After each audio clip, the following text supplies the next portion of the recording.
नमस्कार और स्वागत है तमाम दोस्तों का एक बार फिर से स्पोर्ट्स टॉक पर। तो चूंकि कल इंडियन प्रीमियर लीग को लेकर के ऑक्शन है और मिनी ऑक्शन है कल, और उसी को लेकर के जो इन्फॉर्मेशन है मैंने कहा कि आप तमाम दोस्तों के साथ में मैं शेयर कर दूं कि डिटेल्ड इन्फॉर्मेशन, किस टीम के पास में कितने पैसे बाकी हैं, कितना वो इन्वेस्ट कर सकती है, किन किन प्लेयर्स को वो ले सकती है, साथ ही साथ कितने प्लेयर्स ने अपने आप को रजिस्टर करवाया है इस इंडियन प्रीमियर लीग के मिनी ऑक्शन के लिए, दुबई में कितने बजे से इंडियन टाइम के हिसाब से मैच की शुरुआत होगी, कहां पर आप लाइव ब्रॉडकास्टिंग देख सकते हैं। यानी कि अगर इस वीडियो को आपने शुरू से लेकर के आखिरी तक देखा तो कंप्लीट इंफॉर्मेशन आपको मिल जाएगा और स्टैट के थ्रू आपको दिखाने की कोशिश करेंगे कि भाई किस टीम के पास में कितना पैसा बाकी है, कहां कहां उनकी इन्वेस्टमेंट हो सकती है और कितने फॉरेन प्लेयर्स उनके कोटे में आने बाकी हैं। तो ये तमाम इंफॉर्मेशन जो है वो आपको मिल जाएगा। तो इसीलिए आप तमाम दोस्तों से रिक्वेस्ट है कि वीडियो को आप आखिरी तक जरूर देखिएगा ताकि ये डिटेल्ड इंफॉर्मेशन आपको समझ में आ जाए कि इंडियन प्रीमियर लीग में क्या होने जा रहा है कल ऑक्शन में, जो कल मिनी ऑक्शन है वो क्या होने जा रहा है।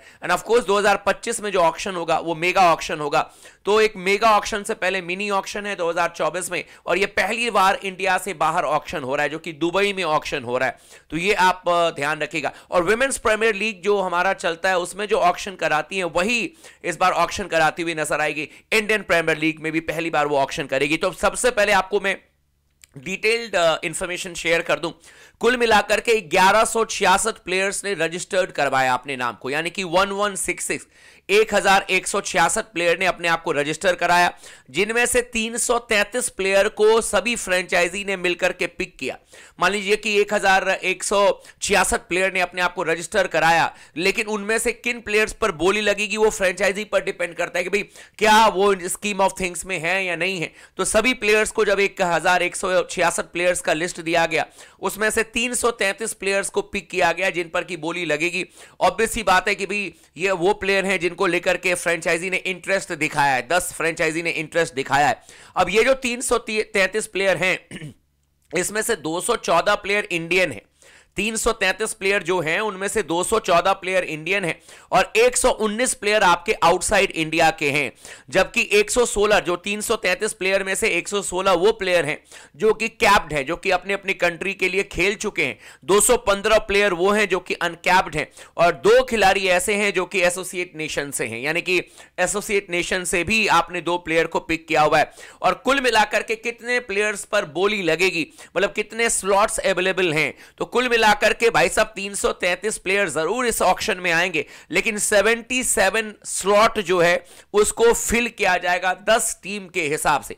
मतलब 10 टीम इस समय ऑक्शन में आएंगी, लेकिन कुल मिलाकर के 77 स्लॉट जो हैं वो अवेलेबल हैं। और इसके अलावा अगर देखें तो उसमें से 77 स्लॉट में से 30 स्लॉट जो है वो कुल मिलाकर के फॉरेन प्लेयर्स के लिए हैं। मतलब मैक्सिमम 30 प्लेयर फॉरेनर्स हो सकते हैं।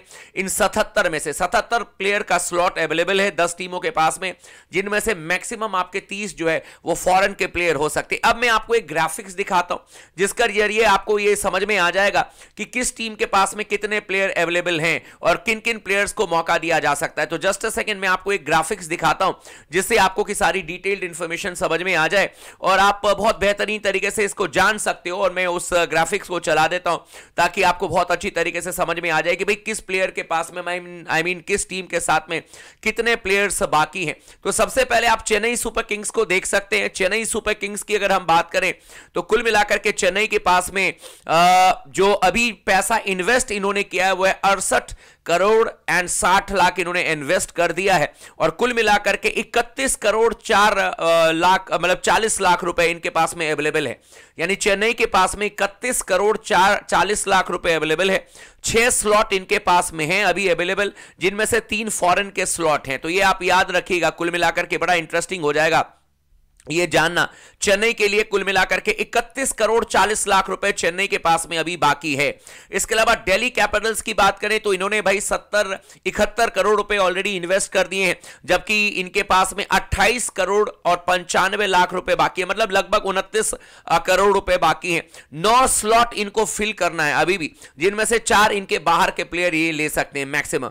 गुजरात के पास में कुल मिलाकर के सबसे ज्यादा पैसा बाकी है 38.15 करोड़ रुपए, यानी 38 करोड़ 15 लाख रुपए गुजरात के पास में बाकी हैं, लेकिन इनको 8 प्लेयर का स्लॉट फिल करना है, जिसमें से कि 2 फॉरेन कैटेगरी में आ सकते हैं, यानी कि 2 फॉरेन प्लेयर भी इनके लिए आ सकते हैं। इसके अलावा कोलकाता नाइट राइडर्स की बात करें, इनके पास में 32 करोड़ और 70 लाख रुपए बाकी है और 12 स्लॉट फिल करना है, यानी कि सबसे ज्यादा प्लेयर को इन्होंने रिलीज किया था, 12 स्लॉट इनको फिल करना है, जिसमें से 4 फॉरनर स्लॉट का कोलकाता नाइट राइडर्स के पास में है। लखनऊ सुपर जायंट्स के पास में सबसे कम स्लॉट मतलब पैसा है इस ऑक्शन में जाने के लिए, 13 करोड़ 15 लाख रुपए। 6 प्लेयर इनके स्लॉट अवेलेबल हैं, जिसमें से 2 फॉरनर को ये ले सकते हैं। मुंबई इंडियंस के पास में, जिन्होंने कि हार्दिक पांड्या को अपनी टीम में रखा है, इनके पास में 17 करोड़ 75 लाख रुपए बाकी हैं, जिनमें से 8 स्लॉट इनके पास में अवेलेबल है और 4 इनमें से फॉरेन खिलाड़ी के स्लॉट है। आप देख सकते हैं ग्राफिक्स के जरिए। पंजाब की अगर बात करें तो इनके पास में कुल मिलाकर के 29 करोड़ 10 लाख रुपए बाकी है, लेकिन 8 खिलाड़ी को इनको लेना है, जिसमें से 2 फॉरनर आपके बाकी हैं। जबकि आरसीबी की अगर हम बात करें तो इनके पास में 23 करोड़ 25 लाख रुपए बाकी है और कुल मिलाकर के इनके पास में 6 खिलाड़ी का स्लॉट है, 3 इनके पास में फॉरनर है। राजस्थान रॉयल्स को आप ग्राफिक्स के जरिए देख सकते हैं कि भाई 14 करोड़ 50 लाख रुपए इनके पास में बाकी हैं, जिनमें से कि 8 प्लेयर का स्लॉट इनके पास में बाकी है और 3 इनके फॉरनर होंगे। सनराइजर्स हैदराबाद की अगर हम बात करें तो कुल मिलाकर के 34 करोड़ रुपए सनराइजर्स हैदराबाद के पास में बाकी है, सनराइजर्स हैदराबाद के पास में, और 6 खिलाड़ी को इनको लेना है, जिनमें से 3 फॉरेन के कैटेगरी में ये प्लेयर ले सकते हैं। यानी कि कुल मिलाकर के अगर आप देखेंगे तो कल जो है वो मोटे तौर पर 262 करोड़ मतलब 263 करोड़ रुपए की नीलामी जो है कल होगी। इन्वेस्ट आप फ्रेंचाइजी कर सकती है। 77 प्लेयर्स का स्लॉट बाकी है, जिनमें से 30 प्लेयर जो हैं वो आपके फॉरेनर्स होंगे। तो अगर आप देखेंगे इस स्टैट को तो इसके हिसाब से क्लियर कट आपको समझ में आ जाएगा कि गुजरात के पास में सबसे ज्यादा पैसा है, मतलब 38 करोड़ 15 लाख रुपए इनके पास में इन्वेस्ट करने के लिए है। इसके अलावा चेन्नई के पास में 31.4 करोड़ रुपए इन्वेस्ट करने के लिए है। जबकि अगर बात करें और भी फ्रेंचाइजी में तो 34 करोड़ रुपए सनराइजर्स हैदराबाद के पास में है।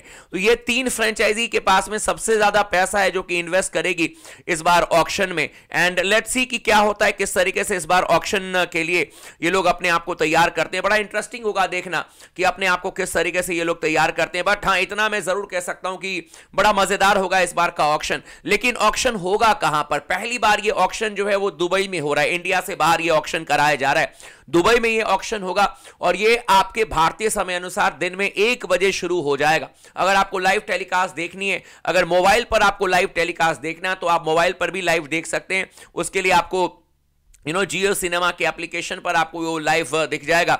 और अगर आपको कुल मिलाकर के टीवी पर लाइव देखना है तो आप स्टार स्पोर्ट्स पर जाकर के इस ऑक्शन को लाइव देख सकते हैं। तो कुल मिलाकर के 333 प्लेयर हैं इस ऑक्शन में जिनको की पिक किया गया है। और ऑब्वियस सी बात है कि भाई तकरीबन 263 करोड़ रुपए का इन्वेस्टमेंट होगा और इनमें से देखें तो 30 फॉरनर आपके स्लॉट अवेलेबल हैं 77 प्लेयर में से, और बाकी जो है आपके होंगे वो आपके कुल मिलाकर के 47 इंडियन प्लेयर्स हैं जो कि आपके पास में होंगे। और कई सारे ऐसे बड़े नाम हैं जैसे कि आप देख लीजिए मिचेल स्टार्क 8 सालों के बाद इंडियन प्रीमियर लीग में आ रहे हैं, रचिन रविन, ट्रेविस हेड, ये ऐसे बड़े नाम हैं जिनको लेकर के शार्दुल ठाकुर, ये ऐसे बड़े नाम हैं जिनको लेकर के जरूर फ्रेंचाइजी आपस में फाइट करती हुई नजर आएगी, बोली लगाती हुई नजर आएगी। मिचेल स्टार्क किस तरफ जाते हैं? क्या वो चेन्नई में जाएंगे? क्या वो मुंबई में जाएंगे? क्या वो एक बार फिर से आपके आरसीबी में जाएंगे? पंजाब के पास में भी तो देखना दिलचस्प होगा। हैदराबाद भी चाहेगी कि कोई मैच विनर उनके पास में आए, तो बड़ा इंटरेस्टिंग होगा देखना। ट्रेविस हेड एक अवेलेबल है, तो देखते हैं कि क्या होता है, किस तरफ चीजें जाती हैं। लेकिन आप बने रहिए स्पोर्ट्स टॉक के साथ में, हर एक छोटी बड़ी इंफॉर्मेशन ऑक्शन से रिलेटेड आपको इस चैनल पर देखने को मिलेगा। अगर आपने चैनल को सब्सक्राइब नहीं किया तो जरूर कर लीजिएगा और लगातार बने रहिए स्पोर्ट्स टॉक के साथ में।